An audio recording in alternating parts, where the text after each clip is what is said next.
हम लोग अब पढ़ेंगे सॉल्युबिलिटी के बारे में, ठीक है। सॉल्युबिलिटी समझ लो, सॉल्युबिलिटी क्या होता है।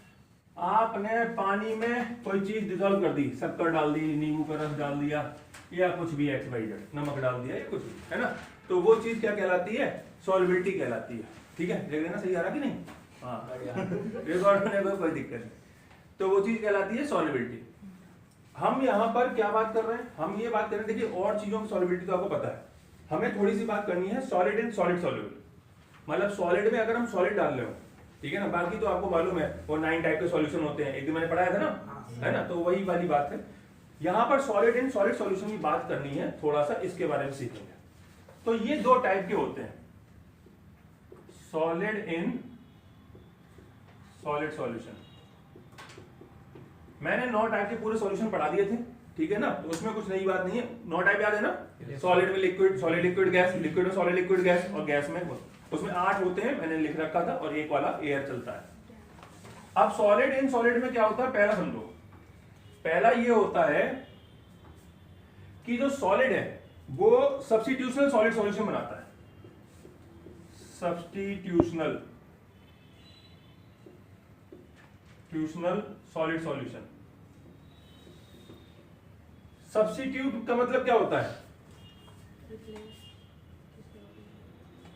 मतलब भाई सब्स्टिट्यूट, अरे स्कूल में वो होते हैं ना, हाँ है ना, सब्स्टिट्यूशन, कोई नहीं आया तो उसकी जगह सब्स्टिट्यूशन आता है ना। तो समझिए, अब मान लीजिए हमने दो मेटल को आपस में मिक्स कर दिया, ये मेटल A है, ठीक है ना, और इसके एटम का साइज लगभग ऐसा है, समझाने के लिए बता रहा हूं खाली, ठीक है, मैं 2 लाइनें बना देता हूं, आप समझ जाना। और ये एटम B है, और इसके एटम का साइज भी नियर अबाउट यही है, हल्का फुल्का ऊपर नीचे, या तो ज्यादा या कम, लगभग यही है। और इन दोनों को पिघलाया और इसे मिला दिया, ठीक है भाई, हाँ है ना। तो जब हमने मिला दिया, तो चूंकि इनके एटम के साइज लगभग बराबर है, एग्जैक्ट बराबर तो कुछ होता नहीं है, लगभग बराबर है, तो होगा क्या कि कोई एटम यहां से निकल जाएगा, मैं पिघला और मिला दिया, तो इसका एटम हो सकता है, इसमें क्रॉस बना देता हूं इससे याद रहेगा, इसका एटम हो सकता है यहां आ जाए और इसका एटम यहां चला जाए, समझ गए ना। ऐसा कई जगह हो सकता है, यहां पर ऐसे भी हो सकता है कि यहां से कोई एटम चला जाए और इस जगह पर ये वाला आइटम आ जाए और यहाँ पर ये वाला आ जाए, तो ये एक दूसरे को क्या किया उसने, सब्स्टिट्यूट कर दिया, समझ में आया ना। तो ये हो गए सब्स्टिट्यूट। तो ये सब्स्टिट्यूशनल एलॉय है, ये तभी बनते हैं जब एटम का साइज क्या होता है, नियर अबाउट सिमिलर होता है, ठीक है ना। तो सिमिलर साइज के जब एटम, सिमिलर रेडियस वाले जो एटम होते हैं, उनको जब हम मिला देते हैं तो जो मेटल फॉर्म होती है वो सब्स्टिट्यूशनल सॉलिड सॉल्यूशन कहलाती है, ठीक है। और एक होता है इंटरस्टिशियल सॉलिड सॉल्यूशन। इंटरस्टिशियल क्या होता है,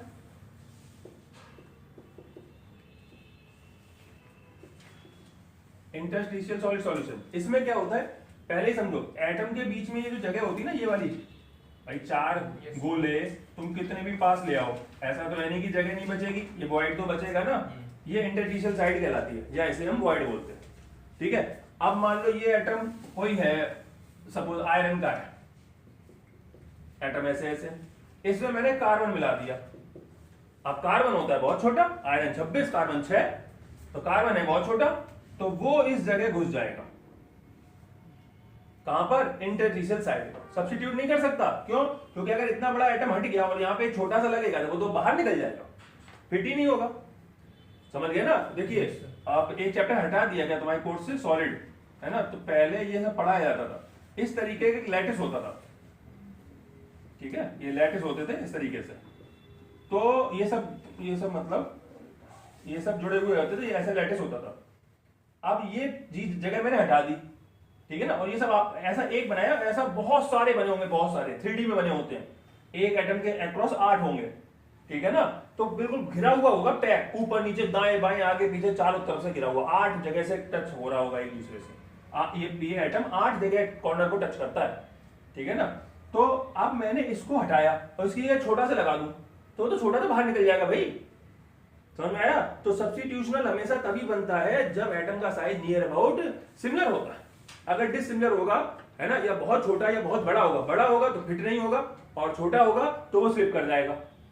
पहले स्लिपिंग के भी सवाल आते थे, रेडियस रेशियो के सवाल होते थे, R positive upon R negative, atom fit होगा या नहीं होगा, ये निकाल सकते हैं हम लोग, ठीक है ना, उसकी रेडियस पता हो तो हम ये भी पता देंगे कि फिट होने वाला है कि नहीं होगा, होगा तो कौन से स्ट्रक्चर पर होगा, ये सब पता चल जाता था। अब है नहीं, तो हमने आपको बता दिया कि इंटरचीजल सॉलिड सॉल्यूशन क्या होते हैं और सब्स्टिट्यूशनल क्या होते हैं। स्टील जो है वो इंटरचीजल सॉलिड सॉल्यूशन है क्योंकि उसमें आयरन में कार्बन मिलाया गया, ठीक है ना। और आपने घर में जो देखा ना पूजा के बर्तन जो होते हैं वो पीतल वाले, वो सब्स्टिट्यूशन सॉलिड सॉल्यूशन है क्योंकि उनमें लगभग डी ब्लॉक के सारे एलिमेंट मिले हुए हैं, नियर अबाउट सिमिलर होते हैं, ठीक है ना। बात समझ आ गई सभी को? अच्छा, अब हम लोग थोड़ी सी बात करेंगे, मैंने आपको सॉलिड की सॉलिड में बता दिया, अब हम लोग एक और बात करेंगे सॉल्युबिलिटी की। Solubility, solubility of gas in liquid. Liquid में गैस की सॉल्युबिलिटी पता करनी, मतलब कोई लिक्विड है और हम उसमें गैस डिसॉल्व करना चाहते हैं, तो पहले मुझे नंदिता तुम बताओ कि डिसॉल्व होगी या नहीं होगी। मतलब जैसे तुमने एक पाइप लिया, एक स्ट्रॉ ले ली और एक गिलास ले लिया, उसमें स्ट्रॉ डुबो दी, फूंक मार रही हो, तो वो जो फूंक हवा जा रही है वो पानी में घुल जाएगी या बुलबुले बन के बाहर आएगी? घुल जाएगी, है ना। अच्छा चलो इस बात को यहीं छोड़ देते हैं, लेकिन अगर मैं ये चाहूं कि वो घुल जाए तो मैं क्या करूं? टेम्परेचर डिपेंड होता है, प्रेशर ज्यादा होना चाहिए, टेम्परेचर कम होना चाहिए। टेम्परेचर कम होना चाहिए तो ठंडा पानी ले लो, बहुत ठंडा पानी। अब बर्फ में तो मान लो स्ट्रॉ ही नहीं जाएगी तो गैस क्या ही जाएगी, है ना। तो तुम बस जितना ठंडा हो सके उतना ठंडा पानी ले लो, फिर फूंक मारो तो फूंक हवा घुल जाएगी। ठंडे पानी में हाँ घुल जाएगी। घुल जाएगी, अच्छा चलो ये थोड़ी सी नई बात आई है, तुम लोग आज ट्राई करके देख लेना, ठीक है। तो घुल जाएगी तो सही है। अब देखो इनको कैसे लगता है घुल जाएगी, इसके पीछे की कहानी सुनो। ऐसा हुआ, ये बता रही थी नंदिता मुझे एक दिन कि ऐसा हुआ कि इनके घर में, तुम लोगों ने कोल्ड ड्रिंक पी है ना सबने, है ना, सभी पीते हैं। कोल्ड ड्रिंक किस चीज से मिलकर बनी होती है? कार्बोनेटेड वाटर, है ना। कार्बोनेटेड वाटर का मतलब क्या हो गया? कार्बन डाइऑक्साइड और पानी, है ना। थोड़ा शक्कर वक्कर डाल देते हैं, कैफीन डालते हैं, है ना। तो कैफीन ही उसमें खतरनाक तो उसमें सभी कुछ है, लेकिन कैफीन ज्यादा एडिक्टिव होती है, तो कैफीन को छोड़ देते हैं। तो बेसिकली इसमें इतना ही है मोटा मोटा, है ना। होने को तो प्रिजर्वेटिव वगैरह भी है, लेकिन और चीजें इतनी है। अगर आपने देखा होगा तो यहाँ पर कई लोग हैं जो, वो देखा तुमने वो 11 वाला सरकारी स्कूल, तो उसके सामने एक राजा कोल्ड ड्रिंक वाला लगा था, वो ऑन द स्पॉट बना देता भाई, है ना। तो वो क्या करता, नीचे अपना व्यवस्था रखता है, उसमें कर देता है। तो इन्होंने देख लिया उसको, नंदिता ने, इनके घर पे आए एक दिन मेहमान आए, तो क्या नाम है, इनके पास वो नहीं था, कोल्ड ड्रिंक खत्म हो गई भाई, हो गई इसमें क्या दिक्कत। तो इन्हें तो पता था कैसे बनती है क्योंकि ये देख के आई थी। तो इन्होंने क्या किया, पानी में शक्कर घोल ली, ठंडा पानी, लेकिन ठंडा, बताइए ठंडे में मिल जाता है ना, ठंडा पानी लिया और उसके बाद उसमें थोड़ा सा रंग वंग डाल दिया, काला हो गया, होली हुई है अभी हाली, काला कर दिया तो पानी को। फिर उसके बाद एक स्ट्रॉ ले ली और उसमें दे फूंक लग गई भाई, क्योंकि हमें पता है जब हम सांस छोड़ते हैं तो कार्बन डाइऑक्साइड गैस निकलती है। फूंका फूंक। अब मेहमान आए, क्या हो गया बेटा, वो बैठे अकेले बेचारे, आए क्या हो गया, तो कहा कि ऐसा है कि बस अब 2 मिनट रुको, बस अभी हाल कोल्ड ड्रिंक और नाश्ता लेके आते हैं। 2 मिनट 5-10 मिनट हो गए, तो मुझे बताओ कि कितने समय बाद कोल्ड ड्रिंक तैयार हो जाएगी? क्यों, फूंक तो नहीं है कार्बन डाइऑक्साइड, तो तुम भी साथ में फूंकवा लो, प्रेशर बढ़ा दो और क्या, एक स्ट्रॉ लेके तुम भी लग जाओ, बताओ भाई। हाँ भाई, कोई और? मिक्स करने के लिए ज्यादा हाई प्रेशर चाहिए, तुम फूकोगे तो निश्चित रूप से मुझे लग रहा घुल जाएगा और पानी बाहर आ जाएगा।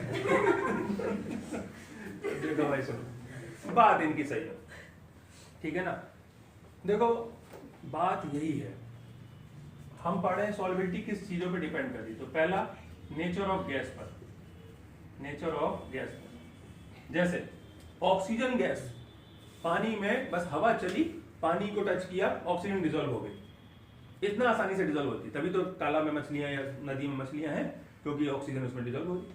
लेकिन कार्बन डाइऑक्साइड डिसॉल्व नहीं हो रही है ना, इतनी आसानी से कार्बन डाइऑक्साइड नहीं घुल रही, उसमें प्रेशर लगाना पड़ेगा ज्यादा और नाइट्रोजन लगाना पड़ेगा बहुत ज्यादा, और हीलियम को तो बहुत ही ज्यादा, मतलब घुलेगी नहीं इतना ज्यादा।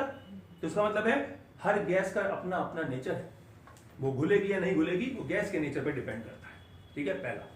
दूसरा किस पे डिपेंड करता है, अब मैं मान लो ये 1 लीटर सरसों का तेल खरीद लाए, सब्जी बनाने जा रहे हैं, यहां से लेके गए दुकान से लेके आए अपने घर जा रहे हैं या कहीं से भी लेके इधर कहीं दूसरी जगह जा रहे हैं, हवा चली उसमें ऑक्सीजन घुल गई, लो हो सकता है?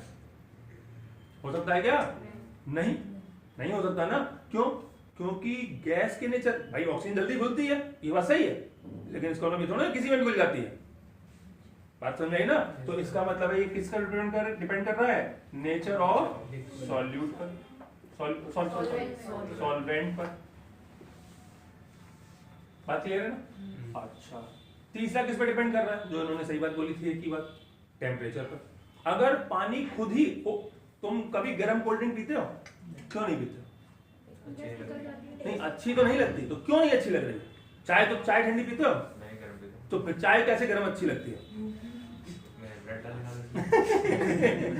कोल्ड ड्रिंक में भी ब्रेड डाल लो। तो कौन मना कर देगा?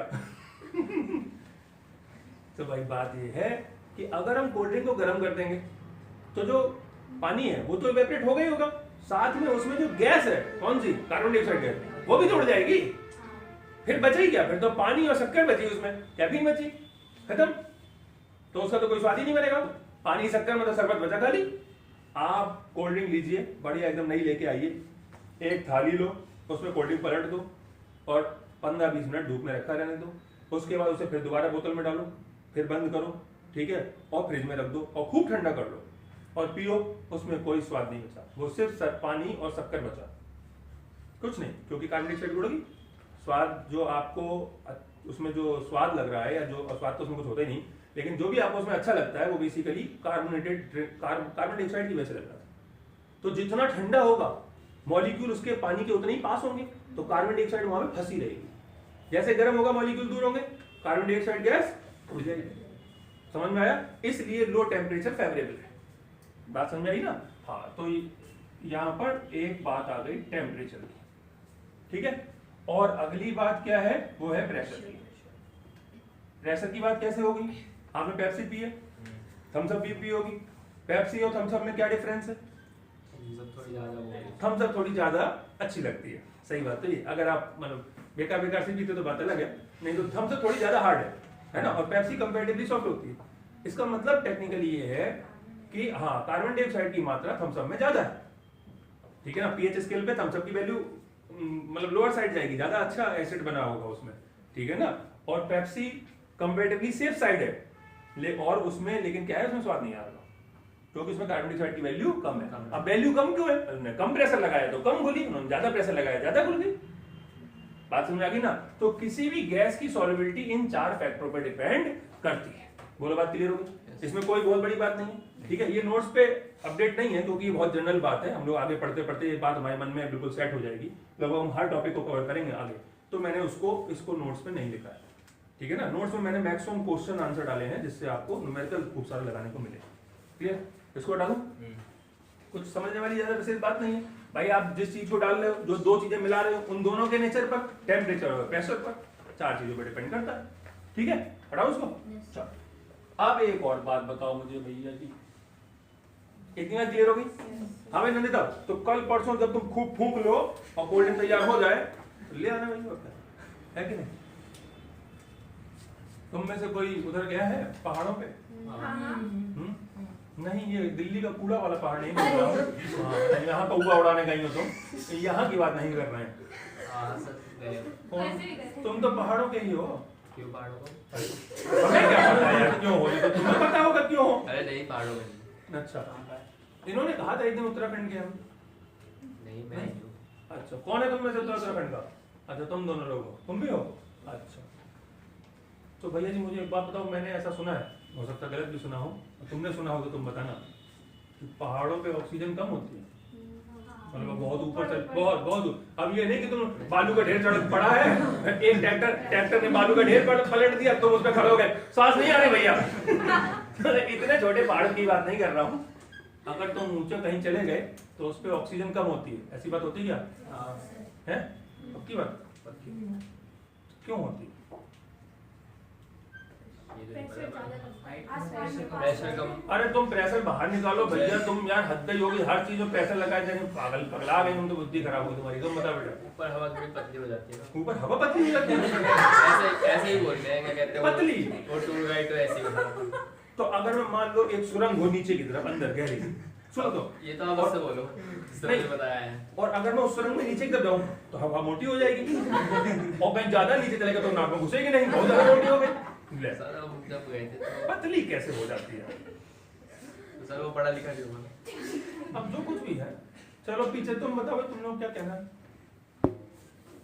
हाँ भाई, क्या विचार है तुम्हारा? अरे ये बताएंगे उत्तराखंड वाले, बताओ भाई। आसमान के पास आसमान के पास पहुंच जाते हैं, बहुत दूर होता है स्पेस आसमान के पास, इतनी दूर। थोड़े नीचे रहता है ना। अरे बादल तो क्रॉस हो जाते हैं, लेकिन आसमान बहुत दूर होता है। हाँ वो है कि बादल के पास तुम सही से ऐसा मत करना, पहाड़ चढ़ के उछल दो, पता चले थोड़ा मुंडी स्पेस में निकल जाए तुम्हारी, अरे हद हो गई बिल्कुल। तो कैसी बातें करें? हाँ भाई तुम बताओ। रुको बेटा अभी नहीं, तुम बताओ। नहीं मालूम? ये तो दुख की बात है। नहीं फिर आवाज साफ नहीं आएगी, इसलिए सुनिए मेरी बात। अच्छा तो मतलब एक बात करते हैं तुमसे, तुमने बड़ी एकदम नई बात बताई ना। मैं रुक ही नहीं पा रहा हूँ भाई। मुझे ये बताओ कि तो मतलब यहाँ पर हवा कैसी है, वहां पर पतली है, तो यहाँ कैसी है? मीडियम, स्वस्थ है? अच्छा, यहाँ मीडियम लेवल की है। ये है। उसमें भी प्रेशर दिखता है ना। तो अगर मान लो तुमको पहाड़ पे जाना है, अब ये बात खत्म कर दो, अगर मान लो तुमको पहाड़ पे चढ़ना ही है ना, कोई ऊंचा सा पहाड़ देख लो अपना, जो भी चढ़ना है, तो तुम फिर क्या? हाँ तो उसमें क्या तुम फिर क्या करते हो? मतलब ऊपर ऑक्सीजन पतली हो रही है तुम्हारे साथ से, तुम करते क्या वहाँ पर? इतनी भी थोड़ी ना होती कि सांस नहीं ले पाओ। इतनी होती? थोड़ा तो फील होता है जब ज्यादा चले जाओ ऊपर। अरे ज्यादा चलेगा, ज्यादा जाना है मतलब हाइकिंग वाइकिंग कर रहे हो तो। अरे रुको, बहुत ऊपर जा रहे हैं, एवरेस्ट वाले पे चढ़ेंगे, हटाओ खत्म। नहीं वहाँ तो हम बता रहे हैं ना, वहीं चलेंगे, तुम बताओ लेके आप क्या चलेंगे करें? अरे अब करें क्या? तो ऑक्सीजन। हाँ ऑक्सीजन सिलेंडर लेके चलो, सही बात है कि नहीं? तो मेरा एक क्वेश्चन और है, क्वेश्चन ये है कि जब हमें ये पता है कि यहाँ हवा नॉर्मल है और वहाँ कम है, पतली है, कम तो है ही नहीं। अच्छा कम भी बोलते हैं कुछ लोग, पता है बात? ऑक्सीजन लेवल लेवल कम बात तो वही, मतलब पतली हो गई। तो मैं ऑक्सीजन सिलेंडर क्यों ले जा रहा हूँ? यहाँ से हवा ही भर के ले चलो भाई। मैं ऑक्सीजन सिलेंडर खरीदूंगा, महंगा पड़ेगा। तुम किचन वाला एक सिलेंडर ले लो और उसमें गैस वैस खाली करके और तुम अपना ऑक्सीजन भर दो। बताओ क्या विचार है? एक मिनट ना बेटा, हेलो।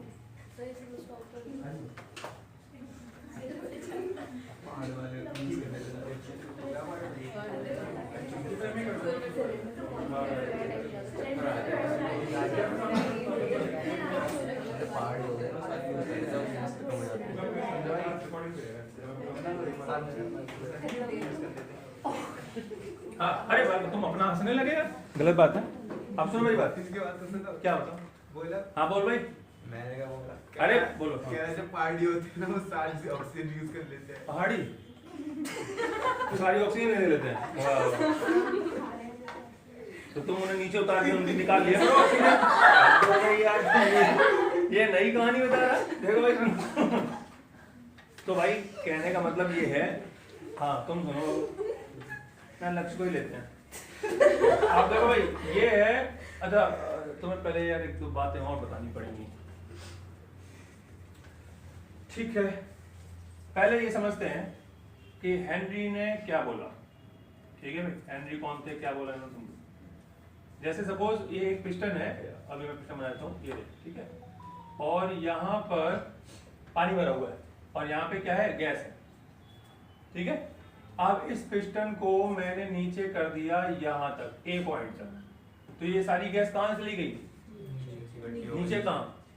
इकट्ठी हो गई ना, दब गई है। अच्छा अच्छा ठीक है। फिर मैंने इसको यहाँ तक ले आया, थोड़ा और ऊपर कर लेता हूँ, यहाँ तक ले आया बी पॉइंट तक। अब कहाँ गई? अब ये पूरी गैस कहाँ गई? कहाँ गई? और ज्यादा कंडेंस हो रही है। अच्छा ऐसा लगता है, चलो ठीक है। अब इस गैस को मैं इस पिस्टन को मैं पानी के बिल्कुल ऊपर तक ले आया। अब बताओ ये सारी गैस, ये पूरी गैस यहां से यहां तक की पूरी गैस कहां गई? पानी में गई। यही आंसर आपको पहले भी देना था, कंडेंस नहीं हो रही थी वहां पे, समझ आया? जैसे ही आप ऊपर से दबा रहे थे वो गैस के मॉलिक्यूल क्या हो रहे थे, पानी में डिसॉल्व हो रहे थे, समझ आया? तो जब आपने P1 प्रेशर लगाया, मतलब थोड़ा सा प्रेशर लगाया, तो थोड़ी सी गैस अंदर डिसॉल्व हो गई। फिर आपने P2 प्रेशर लगाया तो थोड़ी सी और गैस अंदर डिसॉल्व हो गई। फिर आपने P3 प्रेशर लगाया तो और गैस अंदर डिसॉल्व हो गई। क्या सीखा कि जैसे जैसे प्रेशर बढ़ रहा है मोल फ्रैक्शन गैस का क्या हो रहा है, ज्यादा से ज्यादा गैस डिसॉल्व हो रही है। मतलब प्रेशर जो है वो डायरेक्टली प्रोपोर्शनल है किसके? मोल फ्रैक्शन ऑफ गैस। बोलो हाँ है ना? यही है हेनरी लॉ। डेफिनेशन बड़ी आसान, इट स्टेट्स दैट, या हेनरी लॉ स्टेट्स दैट, ये तो लिख ही लोगे, यही तो तुम्हें आता है लिखना, है ना?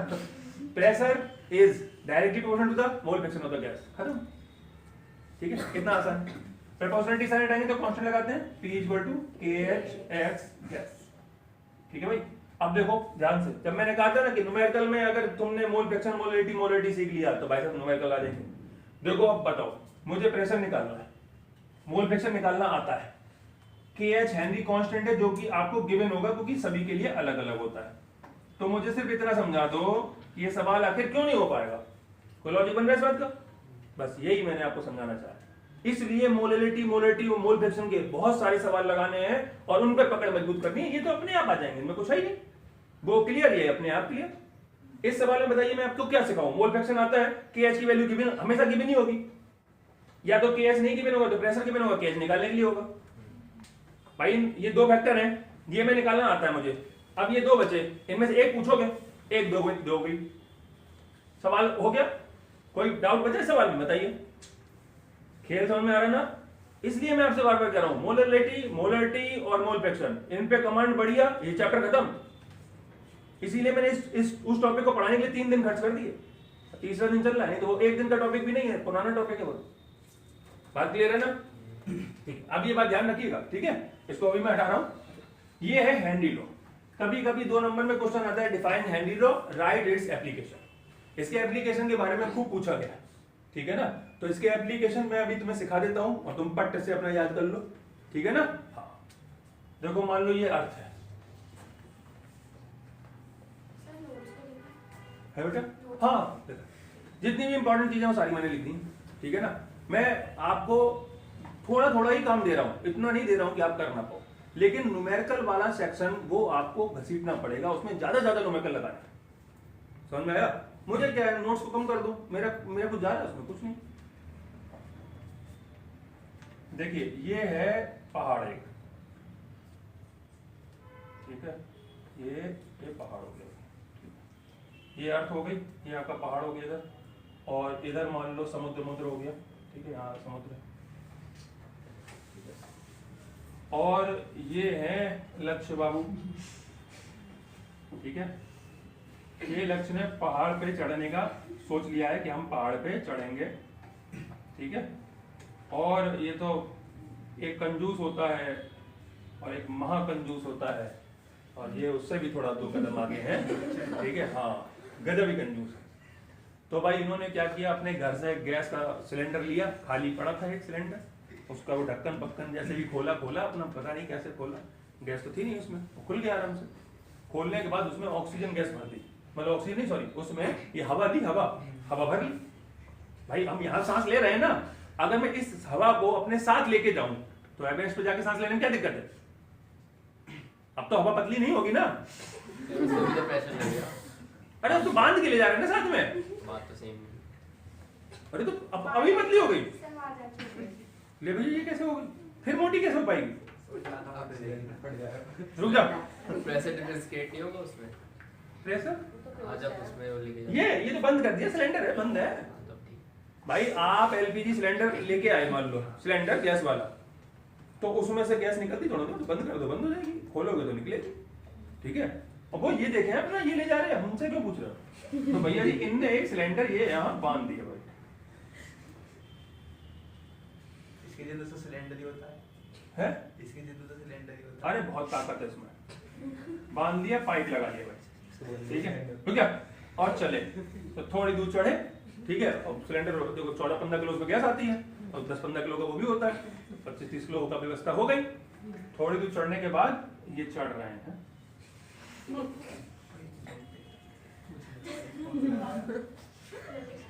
सिलेंडर आ रहा है, स्पीड से खत्म, अब दुनक दुनक के चल रही है गाड़ी। फिर ये चलते चलते यहाँ पहुंच गए, फाइनली ये पहुंच गए यहाँ पर। ठीक है, सिलेंडर भी यही था, सीट लिया अपना और यहाँ खड़े हो। जैसे ही ये ऊपर पहुंचे, अब देखो अपना अपना गैस लेके गए। क्यों मैं आपको ये क्यों समझा रहा हूँ ऐसा? इसलिए क्योंकि आपने मुझे इनिशियली एक बात बोल दी कि ऊपर हवा पतली होती है या कम होती है, इसलिए मैं यहां से लेके चल रहा हूं। भाई मैंने कहा कि मैं किसी जगह जा रहा हूँ, वहां पे पानी बहुत खराब है या गंदा पानी है, वहां पे साफ पानी नहीं आता, मैं अपना पानी बोतल में भर के ले जा रहा हूँ। अब मुझे वहां के पानी साफ है या गंदा है उससे मुझे क्या मतलब है भाई? अपना भर के ले जा रहा हूँ, अपना पीऊंगा, वहां से मुझे वहां से पीने नहीं मुझे। तो मैंने आपका ये कंफ्यूजन दूर करने के लिए ये सिनेरियो बनाया है, ठीक है भाई, कि हम यहाँ से ऑक्सीजन पैक करके ले चल रहे भाई, हवा अपनी ले जा रहे, अभी तो सांस ले ही रहा हूं ना, लेके चल रहा हूं। अगर हवा कम ज्यादा हो सकती है ना, पहाड़ में ऐसे तो बोल रहे कि हवा कम होती है, अगर ऐसी कोई सिनेरियो होता है तो हम देखेंगे, हम तो भैया अपना ले जा रहे हैं, हमें क्या दिक्कत है? बात क्लियर हो गई? तो अब हम यहाँ पहुंचे और यहाँ पर जैसे हम पहुंचे चोटी पे, हम मतलब ये क्या नाम तुम्हारा? लक्ष्य। हाँ, लक्ष्य बाबू जैसे ये पहुंचे, यहाँ पे बेटा वो खड़ा था यति जानते हो? यति वो हिम मानव होता भाई, बर्फ वाला आदमी, राक्षस बर्फ का। हाँ है 9 फुट, उसमें बोलते हैं 8-9 फुट के तो उसके पंजे होते हैं, पंजे में निपटा देगा, मतलब बहुत बड़ा राक्षस ऐसा मान लो। अब एक मन में विचार आता है कि ये कैसे जिंदा है? तो भैया जी इसका आंसर ये है कि वो वहां पे रहते रहते उसका उसने अडॉप्ट कर लिया है कि अब वो उसे कोई दिक्कत वहां पर नहीं है। तो भाई इन्होंने इन्हें देखा, इसने इन्हें देखा, क्योंकि इन्हें चक्कर आ रहे थे पहले से ही, ठीक है ना? क्यों आ रहे थे इसके बारे में बताऊंगा मैं आपको। और ये ज्यादा सोच भी नहीं पा रहे थे, इनकी बुद्धि काम नहीं कर रही थी, ठीक है? क्यों नहीं कर रही थी ये भी मैं बताऊंगा आपको।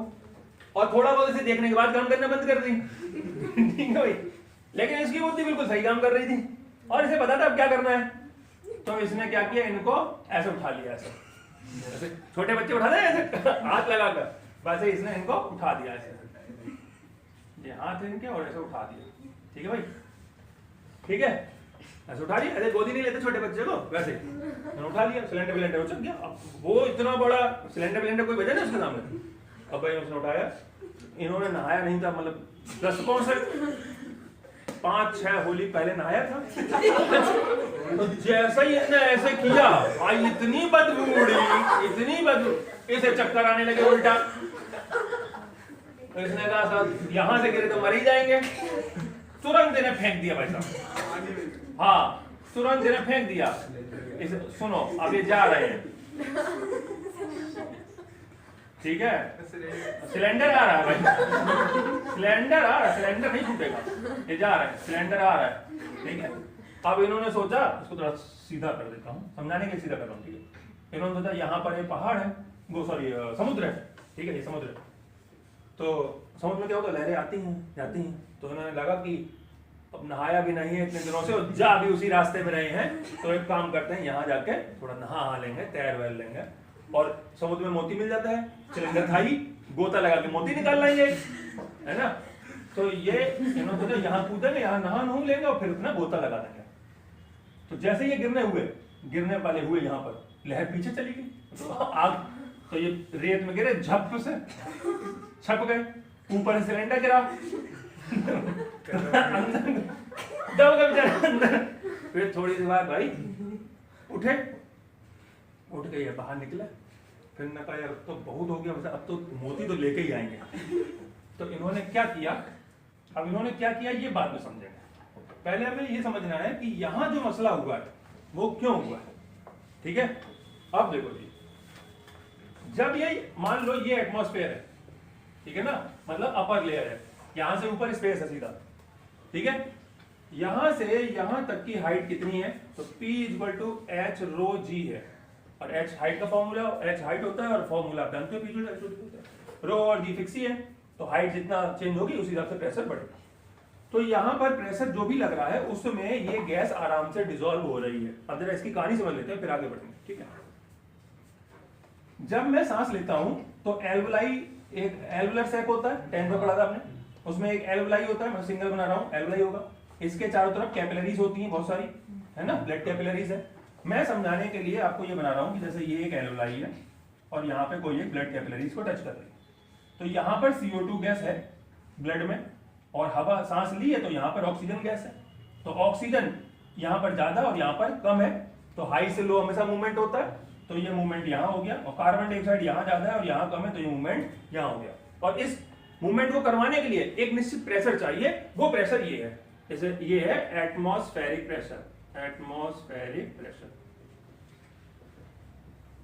बात क्लियर ना? हाँ है ना? तो एटमॉस्फेरिक प्रेशर लगा तो आपका गैसेस का मूवमेंट हो गया और ऑक्सीजन अंदर चली गई, कार्बन डाइऑक्साइड बाहर आ गई और फिर फेफड़ों ने अपना काम करके उसे बाहर निकाल दिया। ये एक नॉर्मल प्रोसेस। जब ये यहां पहुंच गए इतनी ऊंचाई पर, तो ये हाइट क्या हो गई इनकी, कम होगी। तो जब P = h rho g, height कम होगी तो प्रेशर भी क्या हो गया, प्रेशर भी क्या हो गया, लेस हो गया, मतलब कम हो गया। बोलो हाँ है ना? जब प्रेशर कम हो गया तो हाई से लो की तरफ जो मूवमेंट हो रहा था, ऐसा नहीं है कि पहाड़ पे चढ़ने के बाद तुम्हें ऑक्सीजन नहीं मिलती, भाई ऑक्सीजन पर्याप्त मिल रही है, कोई ऑक्सीजन बेटा कम ज्यादा नहीं है, ऑक्सीजन बराबर है, आपके फेफड़ों में भी बराबर जा रही है, एल्वुलाई एल्वुलर सैक तक बराबर गई है, लेकिन ब्लड में ट्रांसफर नहीं हुई क्योंकि उतना प्रेशर नहीं था। समझ में आया ना? तो ये कहना कि पहाड़ों पे ऑक्सीजन कम था, वहां पे पतला था, मोटा था, ये सब फालतू बात है, कुछ नहीं। वहां पे प्रेशर कम था, इस वजह से डिफ्यूजन मतलब जो ऑस्मोसिस की प्रोसेस हो रही थी, मतलब हाई से लो जो मूवमेंट होना था बाय SPM, वो नहीं हुआ और ऑक्सीजन वापस उधर ही चली गई उल्टी, और कार्बन डाइऑक्साइड काफी हद तक वहीं रहेगी ब्लड में। तो इससे क्या होगा भाई, ऑक्सीजन जब ब्लड ब्रेन में कम जाएगी तो तुम्हें तो चक्कर आएंगे ही, तुम्हारी तो सोचने की क्षमता घटी जाएगी, हाँ है ना? और जब अगर यही चीज होती रहे तो तुम पहले बेहोश होके कर सकते हो, और मान लो तुमने हुक लगा के चढ़ रहे हो, टंगे रहे हो वहां पर, और यही सिस्टम चलता रहा तो वहां पर मौत हो जाएगी। अब इस तरीके से अगर कोई मर जाता है तो उसको क्या बोलते हैं ये बताओ? नहीं, एक्सीडेंट तो बोलते हैं। इस बीमारी का भी एक नाम है, इस बीमारी का एक नाम है, मैं तो 2 ऑप्शन देता हूं, एनोक्सिया या बेंट। सुना है कभी? तो कोई मार सिलेंडर सिलेंडर कहां से गया? हाँ भाई क्या है? तो ये एनोक्सिया की वजह से मर गया, समझ में आ गया ना? हाँ है ना? और इस तरीके से इसकी मौत, इसमें कोई कंफ्यूजन वाली बात नहीं। अब देखिए यहां से जब हम नीचे जा रहे हैं, पहले क्यों समझ आ गई? मैंने आपको समझाया कि क्यों सिलेंडर, मतलब यहां से जब हम गैस को भर के ले गए थे तब भी ये सफल क्यों नहीं हो पाए वहां पर सांस लेने में, ये बात मैंने भी आपको यहाँ पे क्लियर कर दी। कोई डाउट, दिक्कत, परेशानी? आगे अब जब ये नीचे गए, यहाँ पर पहुंच गए, अपना सिलेंडर उठाया, अब नीचे चले गए समुद्र में, यहाँ मोती पड़ा था और ये तैरते तैरते अपना हाथ तो छूटे गए, नहीं ये क्या बना, हाँ पैर बने ना, फिर हाथ आ गया, ठीक है, और सिलेंडर ये रहा, ठीक है भाई। तो ये अपना मोती लेने पहुंच गए। अच्छा अब क्या हुआ है? अब देखो, अब यहां से यहां तक की हाइट क्या हो गई, बढ़ गई, प्रेशर ज्यादा है, तो अब बताओ क्या होगा? अब कोई नुकसान है क्या? प्रेशर ज्यादा है तो तुरंत ऑक्सीजन ब्लड में चली जाएगी, तुरंत कार्बन डाइऑक्साइड इस साइड आ जाएगी, तो सांस लेने में कोई भी दिक्कत नहीं होगी और बड़ा स्मूथ मामला चलेगा, बढ़िया मस्त। कौन है? तो ये बढ़िया अपना इनका एकदम सब कुछ व्यवस्थित सही रहेगा। इन्हें मोती मिल गया, मोती लिया इन्होंने और ये वापस आने लगे। जैसे ही ये सरफेस पर आए, मतलब समुद्र के ऊपरी सतह पर पहुंचे सिलेंडर के साथ, ठीक है, यही इनकी मौत होगी। डिसीज का नाम है बेंट। मुझे बताओ कि मरे क्यों? चलिए बोलो भाई। उसमें सारी गैस डिसॉल्व हो गई और नाइट्रोजन भी हो गई, तो सांस तो छोड़ ही रहे हैं, सारी गैस डिसॉल्व हो गई, तो ये दोनों नाइट्रोजन मतलब कि जब वो बाहर निकलेगी, जब वो सरफेस पे आएंगे तो उसकी नस सब फाड़ देंगे,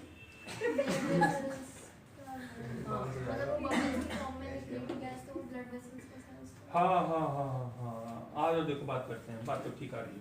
देखो अभी क्या हो रहा है कि प्रेशर ज्यादा है, तो हमारे ब्लड में जब जो जैसे फेफड़ों में ना ऑक्सीजन गई है, साथ में नाइट्रोजन गई है, अदर गैसेस भी गई हैं, ठीक है ना? तो अभी एटमॉस्फेयर प्रेशर इतना है कि ऑक्सीजन डिसॉल्व होगी खाली, और गैसें डिसॉल्व नहीं होगी, ठीक है ना? लेकिन जब तुम प्रेशर बढ़ा दोगे तो नाइट्रोजन भी क्या हो जाएगी, यहाँ पर ब्लड में जाने लगेगी, और जब तक ये अंदर है तब तक कोई समस्या नहीं है, काम चलेगा। लेकिन जैसे ही ये बाहर आएंगे तो प्रेशर फिर से 1 atm के बराबर हो जाएगा, मतलब एटमॉस्फेरिक प्रेशर के बराबर पहुंच जाएंगे पहले की तरह। और इस प्रेशर पर नाइट्रोजन गैस डिसॉल्व नहीं होती, लेकिन तुम तो डिसॉल्व करके लाए हो। ये बिल्कुल वैसा ही है कि हाई प्रेशर लगा के कार्बन डाइऑक्साइड डिसॉल्व कर दी तुमने बोतल के अंदर, अब ढक्कन खोल रहे हो, कह रहे हो अब बोतल के अंदर ही रहो, अंदर कैसे रहेगी भाई, वो तो बाहर निकलेगी। समझ में आया?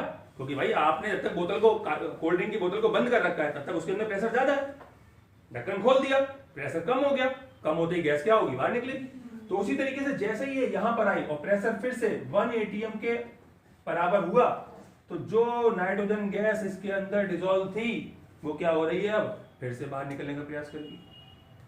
हाँ है ना? और जब नाइट्रोजन गैस बाहर निकलना चाहेगी तो कोई ऐसी ओपनिंग तो है नहीं बॉडी में कि यहां से गैस निकलेगी। समझ में आया? हाँ है ना? तो भाई ब्लड, भाई ये वेसल्स के अंदर चल रही है, वेसल्स कहीं से खुली तो है नहीं तो वहां से खून निकलने लगता। ठीक है ना? तो क्या होगा, तो जो फाइन नर्व्स होती हैं सिर में, जो पतली पतली नर्व्स होंगी, बहुत ही पतली, वहां पर वो बबल्स प्रेशर लगाएंगे। समझ में आया? और कोई भी फाइन नर्व्स को क्या कर देंगे, फाड़ देंगे, और वहां से इंटरनल ब्लीडिंग स्टार्ट हो जाएगी, और उस इंटरनल ब्लीडिंग की वजह से आदमी की मौत हो जाती है। डिसीज का नाम होता है बेंट और इसका होता है एनॉक्सिया। ये बेंट, ठीक है भाई? हाँ है ना? बोलो, बात क्लियर है? तो अब ये तो मैंने तुम्हें 3 बातें बताई कि अब इसमें हेनरी लॉ क्या करता है।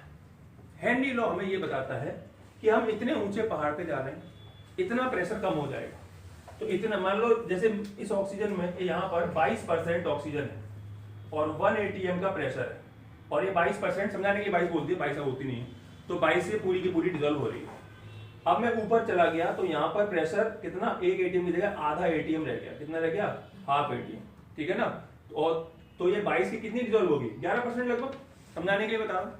लेकिन अगर मैं हेनरी लॉ में ये समझा दे कि भाई ऊपर जाके प्रेशर इतना कम हो रहा है, ठीक है ना, आधा होने वाला है, तो मैं 22 वाला क्यों ले जाऊंगा, इसमें थोड़ी और ऑक्सीजन डालूंगा, 44% ले जाऊंगा, 44 का आधा होगा तो 22 तो रह जाएगा, हमारा काम चलता रहेगा। समझ में आया? तो हेनरी लॉ में ये कैलकुलेशन देता है कि आप कितनी ऊंचाई पे जा रहे हो तो कितना ऑक्सीजन लेवल आपको सिलेंडर में बढ़ा लेना चाहिए, सो दैट कम से कम डिसॉल्व भी हो तो उतनी डिसॉल्व हो जाए जितनी हमें जरूरत है। बात समझ में आई ना? हाँ, अगर मैं और ऊपर जाऊंगा तो प्रेशर और कम होगा, और कम होगा तो हम ऑक्सीजन और ज्यादा ले लेंगे, उसमें और ज्यादा ले लेंगे तो घुलेगी तो वो कम ही, क्योंकि प्रेशर कम होता जा रहा है, लेकिन वैल्यू उसकी ज्यादा है, तो ज्यादा का तो कम वाला हिस्सा भी तो उतना हो जाएगा ना जितना हमें चाहिए। क्या ये बात समझ में आ गई? हाँ या ना?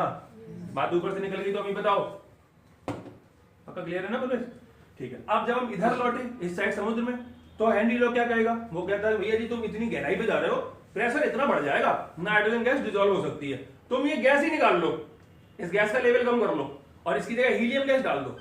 हीलियम गैस बहुत हाई प्रेशर पर भी डिसॉल्व नहीं होने वाली, और फिर तुम सांस लोगे तो तुम प्रेशर बढ़ भी जाएगा तो भी हीलियम गैस डिसॉल्व नहीं होगी, वो बाहर निकल आएगी। समझ में आया ना? हाँ है ना? या दूसरी कोई और अदर गैसेस का कॉम्बिनेशन बना देंगे और उसमें तुम उसे फिट कर लो अपना। बात क्लियर है? तो इस बात की कैलकुलेशन बताता है कौन? हेनरी लॉ, कि प्रेशर बढ़ने पर कितनी ज्यादा गैस डिसॉल्व होगी, कितने प्रेशर पर कितनी गैस डिसॉल्व होगी। बोलो, बात क्लियर है? तो हेनरी लॉ में बताता है, ठीक है ना, एक तो माउंटेन क्लाइंबर्स के बारे में, जो क्लाइंब करते हैं जो लोग, वो उन्हें उनके बारे में कि उन्हें एनॉक्सिया कैसे हो गया, क्यों हो गया, क्या करें, नहीं हो, सब बातें।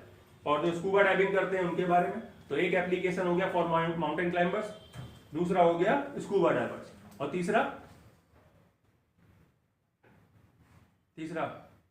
बोल चुका हूं मैं 2 बार आज में। हाँ, in the packing of cold drink. Cold drink कितनी पैक हो गई तो बताया ना, थम्स अप, पेप्सी। अब ऐसा होता क्या कि तुमने, अरे भाई थम्स अप लिया ना, इधर वाली दुकान से लाना, इधर अच्छी मिलती है, इधर से लिया बराबर मिलेगी। क्यों? क्योंकि उन्होंने प्रेशर सेट कर रखा, उसी प्रेशर पर गैस छोड़ेंगे, बराबर गैस डिसॉल्व होगी। बोतल की माप सही, एक बराबर है, प्रेशर बराबर है, तो गैस बराबर, एक मॉलिक्यूल बराबर ही डिसॉल्व होगा, कम ज्यादा होना ही नहीं है उसमें। बात क्लियर हो गई ना? तो ये थोड़ा नहीं कि जी उस वाली दुकान पे बढ़िया थम्स अप मिलती बेटा, कहीं सब बराबरी मिलने वाली है। तो हमने सीखा 3 एप्लीकेशन। पहला, in the packing of cold drink, in the packing of cold drink, ठीक है, माउंटेन क्लाइंबिंग और स्कूबा डाइविंग, ठीक है। तो 3 आपके एप्लीकेशन हो गए, ठीक है।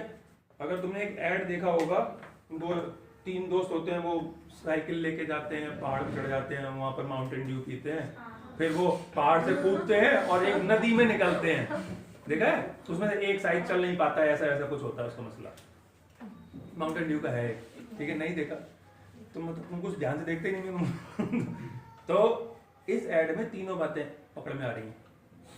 पैकिंग ऑफ कोल्ड ड्रिंक के बारे में भी, पहाड़ पे चढ़ के गए थे दोस्त, ठीक है, तो माउंटेन क्लाइंबिंग, और फिर वो कूदे तो समुद्र में निकले सीधा, ठीक है ना, स्कूबा डाइविंग। तो बात समझ में आ गई भाई आपको, ठीक है ना? तो ये है एप्लीकेशन ऑफ हेनरी लॉ। मैंने आज आपको कंप्लीट किया है हेनरी लॉ क्या होता है और packing of application of Henry law. अगली क्लास में इसके न्यूमेरिकल थोड़ा सा 1-2 लगवा, इसके न्यूमेरिकल ज्यादा नहीं लगवाऊंगा, बस 1 या 2 लगवाऊंगा, क्योंकि मोल फ्रैक्शन में सिर्फ मल्टीप्लाई करना है। 1-2 सैंपल न्यूमेरिकल लगवा के काम करना। बोलो क्लियर? ठीक है, ओके, एंजॉय करिएगा।